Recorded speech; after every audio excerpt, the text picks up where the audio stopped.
What's up? I have been working non-stop on the hatch, cleaning the frame rail up, getting stuff ready for the welder I hired.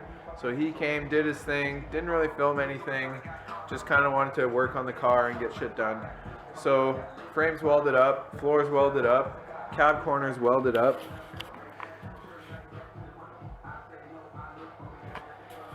It's looking pretty good. The interior is just about ready to go back in. I'm gonna pour 15, a couple little rust spots that don't really need addressing other than sealing it up. As you would expect with a car this age and fixing as much rust as this car has, you will find more rust, and that's exactly what I did. The strut towers had patches that I knew about but didn't think were that bad or as bad as they are. We'll show you those now.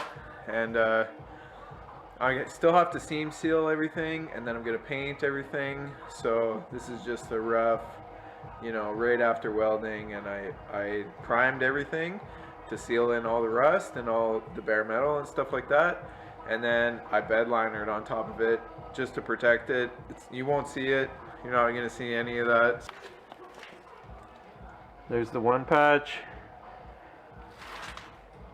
And there's the other one.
Get on your grind, shorty K.